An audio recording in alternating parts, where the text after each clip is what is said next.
안녕하세요, 6학년 친구들. 우리 수학 익힘으로 지금 넘어왔습니다. 교과서. 그렇죠. 50쪽, 51쪽입니다. B를 알아볼까요? 1번부터 살펴보기 전에. 그렇죠. 지금처럼 이렇게 깨끗한 종이면 안 돼요. 여러분, 수학 익힘 책에는 여러분의 흔적이 있어야 합니다. 그럼 그걸 믿고 1번부터 가보도록 할게요. 자, 네모 안에 알맞게 써 넣으세요. 요 네모 우리 교과서, 수학 교과서에 있던 내용이네요. 그대로 기억을 살려서 쓰면 되겠죠. 자, 두 수를 나눗셈으로 비교하기 위해 기호 우리는 뭐를 사용한다고 했었죠? 네. 얘를 사용합니다. 두 수 7과 4를 비교할 때 우리는 뭐라고 씁니까? 그렇죠. 요 기호를 이용해서 7대 4라고 쓰고 뭐라고 읽죠? 7대 4라고 읽습니다. 그렇다면 B 7대 4에서 7은 어떤 양인가요? 그렇죠. 7은 비교하는 양이고 4는 그에 대한 그렇죠. 4는 기준양입니다. 그래서 우리가 교과서에서 이걸 어떻게 읽는다 그랬어요? 7대 4를. 네, 7과 4의 B, 그 다음에 7을 4에 대한 B, 그 다음에 4에 대한 7의 B라고도 읽는다고 했었어요. 자, 그러면 2번으로 바로 넘어갈게요. 같은 크기의 컵으로 밥솥에 물 6컵과 쌀 5컵을 넣어 밥을 지으려고 합니다. 물의 양과 쌀의 양의 비를 적어보세요. 뭐라고 했죠, 얘들아? 물의 양과 쌀의 양의 비. 바로 적을 수 있죠. 물의 양과 쌀의 양의 비라고 했으니까 바로 6대 5죠.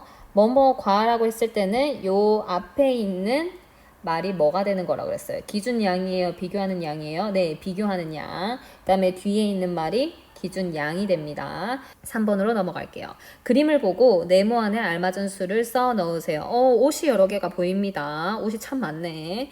자, 작은 문제 3개가 있습니다. 갈게요. 티셔츠 수와 바지 수의 비라고 했어요. 그 전에 한번 티셔츠 몇 개인지 바지 몇 개인지 세하려보자. 티셔츠 몇 개? 4개. 바지 몇 개? 3개네요. 자, 그럼 바로 해줍시다. 티셔츠 수와 바지 수의 비. 티셔츠 수가 먼저 나왔죠. 그러니 얘가 비교하는 양이죠. 그래서 4대 3 이렇게 적을 수 있습니다. 그 다음에 티셔츠 수의 바지 수에 대한 비라고 했어요. 요것은 그렇죠. 4대 3 그대로. 그 다음에 바지 수에 대한 티셔츠 수의 비 마찬가지로 똑같이 4대 3입니다. 51쪽으로 넘어갈게요. 4번. 전체에 대한 색칠한 부분의 비가 5대 8이 되도록 색칠해 보세요 라고 했습니다. 전체에 대한이에요, 얘들아. 전체에 대한 기준량이 뭐예요? 8이 되는 거고 색칠한 부분의 비니까 얘가 5예요. 그러니까 5대 8이 되는 거죠. 그림만 딱 봐도 얘가 8조각으로 나뉘어져 있네요. 그러면은 몇 칸을 색칠해 주면 돼요? 색칠한 부분의 비가 5칸이 되면 되죠. 색칠해 줍시다. 자, 이렇게 5칸을 색칠했습니다. 그렇다면 5번으로 넘어갈게요. 봅시다. 친구들이 B에 대해 이야기한 것이 맞는지 틀린지 표시하고 이유를 써보세요. 자, 왼쪽에 나와 있네요. 우선 안경 쓴 남자친구. 7대 3은 3대 7과 같아요. 맞나요? 틀린가요? 정답은 뚜둥뚜. 그렇죠. 틀리죠. 7대 3과 3대 7은 엄연히 다릅니다. 왜 다르죠, 얘들아? 7대 3은 기준량이 뭐예요? 3이죠. 하지만 3대 7은 기준량이 7이기 때문에 다르죠. 마찬가지로 비교하는 양도 달라지니까요. 적어줄게요. 마찬가지로 이 답도 되죠. 7대 3은 비교하는 양이 7이지만 3대 7은 비교하는 양이 3이다도 되는 말입니다.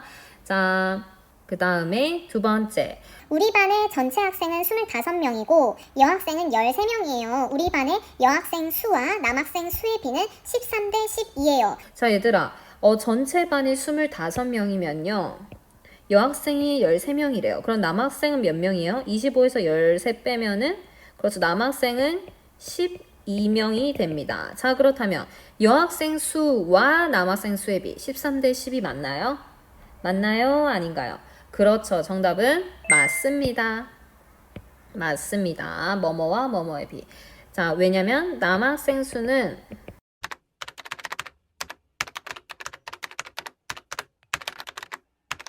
이렇게 정리를 할 수 있습니다. 만약에 이 여자친구가 남학생 수와 여학생 수의 비는 이라고 물어보게 되면요. 그렇죠. 요 위치가 바뀌죠. 자, 그것을 주의하고 마지막 6번 문제 가보도록 할게요. 6번. 주변에서 비가 사용되는 경우를 찾아 써보세요. 선생님이 지난 시간에 이야기를 했었죠. 우리 이 4단원은 생활 속에서 정말 많이 쓰인다고요. 그래서 여러분이 비가 사용되는 경우를 주변에서 찾아 쓴 경우는 모두 정답으로 인정되기 때문에 선생님이 지금 쓰는 것과 다르더라도 봤을 때 이거 맞겠다 싶으면 맞다고 해도 괜찮습니다. 터무니없는 건 안 돼요. 예를 들어 뭐가 있으면 좋을까요? 카레를 만들 때 넣은 물의 양과 카레 가루의 양의 비는 7대 1입니다. 오, 요리를 해본 사람은 느낌이 올 수도 있겠죠.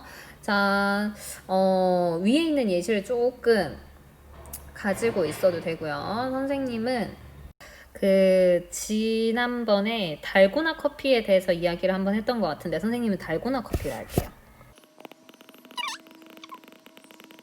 재료가 여러 가지가 있긴 해요. 뭐 뜨거운 물이랑 그 인스턴트 커피랑 그 다음에 설탕. 근데 그 중에 물은 제외하고 인스턴트 커피랑 커피 믹스 그거랑 그 다음에 설탕의 비로만 이야기할게요. 달고나 커피를 만들 때 원래는 1대1인데 선생님은 좀 달달하게 만들고 싶기 때문에 1대2입니다.